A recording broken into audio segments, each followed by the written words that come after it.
Fala galera, beleza? Tranquilidade? Estamos nós aí para mais uma aula e estamos aqui começando uma série de 4 aulas que vai trabalhar com os Estados Unidos da América. Estados Unidos da América, ainda a principal potência mundial, mas que, como nós falamos muito e sabemos, né, tem cada vez mais a sua posição de hegemonia sendo colocada em risco, né, pela grande atuação geopolítica mundial da China. Então, nessa série de 4 aulas, nós vamos trabalhar desde, né, a parte física até a parte de economia. Então, nós vamos iniciar o mundo desenvolvido. O mundo desenvolvido, como nós já trabalhamos em outras oportunidades, um mundo que não é homogêneo, é um mundo heterogêneo. Então, nós vamos ter características qualitativas de desenvolvimento social e humano mais, né, evidentes. Entretanto, alguns países, como o próprio Estados Unidos da América, apresentam desigualdade, né, desigualdade social. Ok? Então, nessa primeira aula, nós vamos dar um enfoque maior e nos aspectos fisiográficos, tá certo? Então, essa aula, primeiramente, ela vai ser encaminhada para o segundo ano do Colégio Anjo da Guarda São Rafael.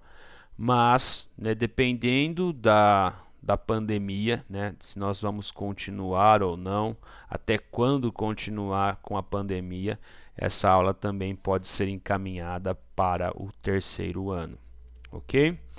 Então, antes da gente entrar nos aspectos fisiográficos, vamos aqui trazer algumas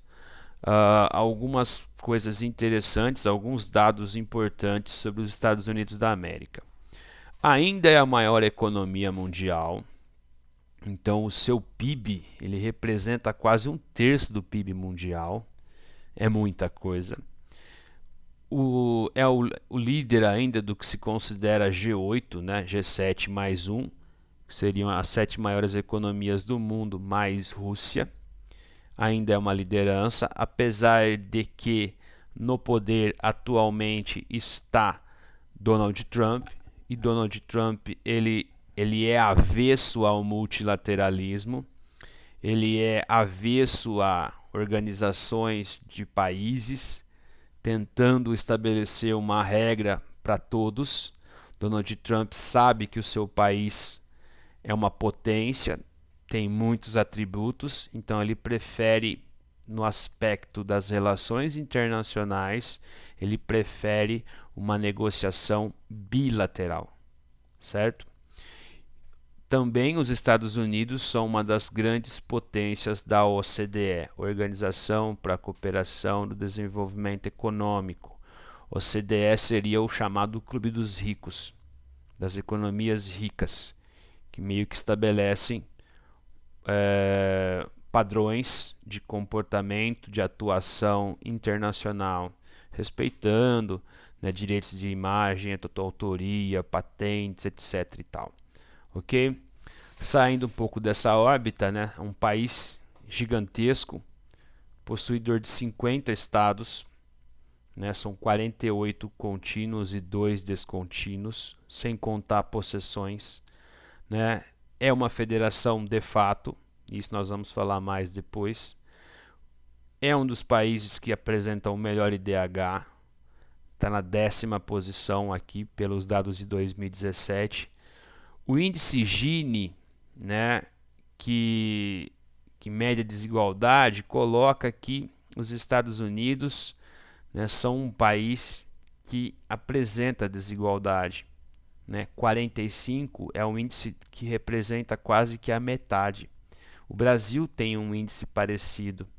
Então, significa que a grande riqueza produzida pelos Estados Unidos da América não é compartilhada de forma mais justa, ok?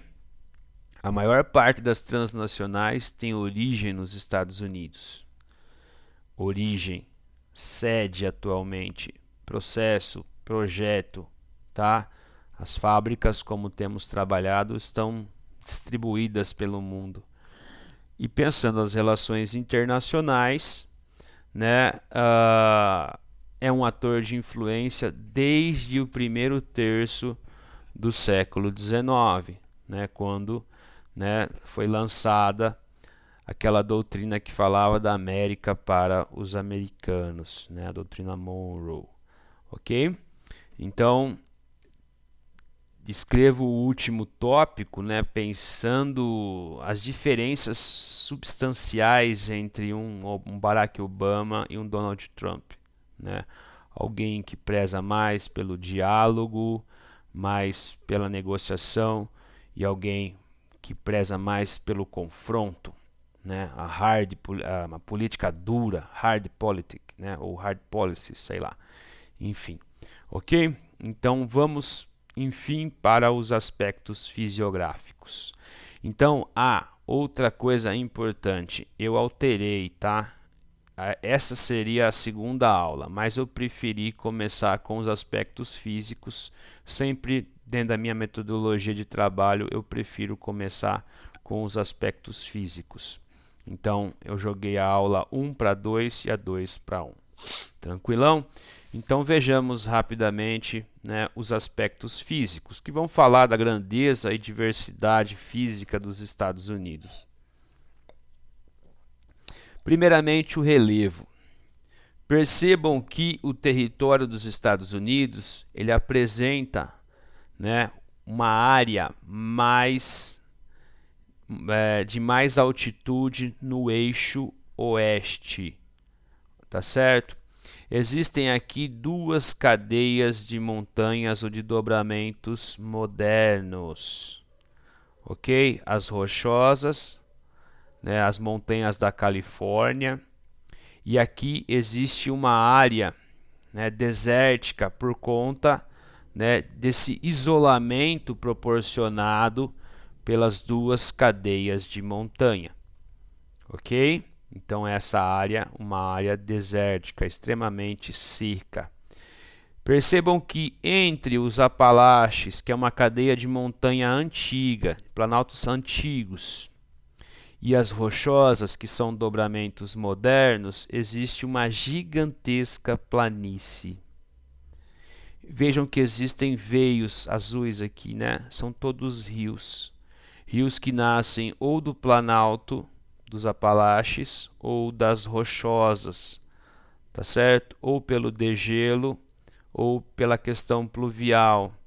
Então, essa área central dos Estados Unidos é uma área de planície, de pradarias, principalmente de pradarias, né? E aqui que, né, é um dos grandes celeiros agrícolas dos Estados Unidos, tá certo? Essa região das planícies centrais. Significa que não existe agricultura e pecuária em outras áreas? De jeito algum, de forma alguma, tá? A Califórnia é uma grande produtora agrícola, né? O estado da Nova York, o Nordeste também, a região Sudeste com a Flórida também, tá? Então, não. O que essa região ela facilita é a mecanização, ok? Muito. Veja, né, a costa do Pacífico.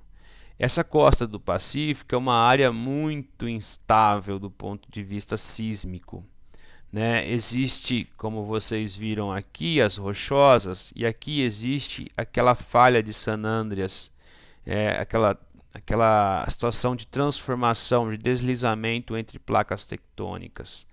Então é uma área extremamente instável do ponto de vista sísmico, tectônico, né? Eis aqui a falha de San Andreas, que evidencia uma placa, outra placa, ok? Veja uma representação frontal, né? Então aqui a área de planaltos e montanhas, essa área interna que dificulta a ocorrência de chuvas. Então existe uma espécie de bloqueio, né? Aqui as planícies centrais e aqui a costa do leste e os Apalaches. Veja que aqui mostra que pela conjunção de dois fatores nós temos a explicação para essa parte mais seca. Uma é a corrente da Califórnia que resfria o ar, né? Então, as chuvas quando ocorrem aqui no oceano, e aí quando essas nuvens que chegam até, né, a costa e colidem com as montanhas, que essas chuvas precipitam na vertente da montanha. Então, quando as nuvens chegam para cá, elas já chegam secas, assim não acontecendo chuvas. O mesmo acontece aqui, vai haver uma espécie de corredor e aqui as rochosas vão representar uma gigantesca barreira contra a entrada de massas de ar, ok? Essa imagem ela vai mostrar a bacia do Mississippi. Essa bacia do Mississippi ela é gigantesca, ok? Ela representa 2.900 quilômetros de hidrovias. Então essa bacia do Mississippi ela é especial para transporte, ela é especial para abastecimento de água e irrigação, né? E ela é essencial, né, para a economia como um todo, né? A geração de energia elétrica em lugares que podem, né, construir, né, represas ou usinas hidrelétricas. Então não se esqueçam que os Estados Unidos da América são um país temperado, que na época do frio, do inverno, né, rios congelam, ok? Então isso inviabiliza a produção hidrelétrica, tá? A influência dos grandes lagos, então percebam que aqui nessa região, né, de fronteira com o Canadá estão os grandes lagos. Esses grandes lagos eles despontam no final da glaciação, né? Então quando termina a era do gelo, todo o gelo que estava, né, presente ele vai derreter, e como era uma área que existia, né, que existe essas depressões, né, essas áreas mais baixas, essa água foi acomodada nessas depressões, criando aí os grandes lagos, ok? Como vocês podem ver, os grandes lagos eles são fundamentais para a comunicação entre Estados Unidos e Canadá, certo? Grandes cidades estão, né, de cada lado das fronteiras, né? Então veja, Minneapolis, Milwaukee, Detroit, Buffalo, Cleveland, né? Vai estar aqui também a região do Quebec, então Montreal. Então é uma região de importância econômica muito grande. O clima, né? Então aqui está tanto o clima dos Estados Unidos como do Canadá, né? Então percebam que nos Estados Unidos alguns climas preponderantes. Na região aqui central, mais para o norte, nós temos o clima temperado típico, né? 4 estações bem definidas. A parte verde mostra para a gente uma região mais subtropical. Essa parte amarelinha desértica, né? Outra semiárida. E também temos a área de clima frio, frio ou montanha. Então, tanto nos Estados Unidos como aqui no Canadá. Aqui as correntes que influenciam no clima. Corrente quente do Golfo, que é a famosa corrente do Golfo, que desponta aqui no Golfo da Flórida, né, em Miami, e vai até a Europa. E a corrente do Labrador, que desce do norte para o sul. A vegetação. Eis aqui um mapa que mostra a vegetação, mas a gente tem que se lembrar de que os Estados Unidos, né, áreas de vegetação são muito pequenas, tá certo? Então muitos espaços naturais já foram transformados, já foram eliminados. Então o que antes se chamava bastante atenção? né? Nas famosas, né, se você pensar essa região, né, aqui que eu estou passando a setinha, né, seria as florestas temperadas caducas. Então são aquelas florestas que vão perder a folha na época do outono e inverno, ok? Aqui na região mais do sudeste, floresta subtropical, né? E nós vamos ter, né, também, né, em alguns lugares aqui, ó, a taiga, que é a floresta boreal, que é aquela floresta de forma de cone, né? Então aqui está entre a fronteira dos Estados Unidos e o Canadá, aqui também, ó. E o chaparral, que é uma vegetação típica de clima semiárido, que está na Califórnia, ok? E o deserto, né? Então essa região aqui do oeste, entre as duas cadeias de montanhas, vegetação típica de deserto, deserto do Arizona, Las Vegas, como vocês veem quase sempre na televisão. Ok? Então essa é, né, a parte que trabalha com aspectos físicos dos Estados Unidos.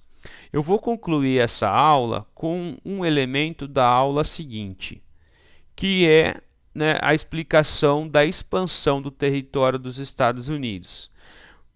Originalmente, lembrem-se que, né, a experiência que vai dar origem a esse país, ela se inicia com as 13 colônias. As famosas 13 colônias. As colônias do norte, as colônias centrais e as do sul. Ok?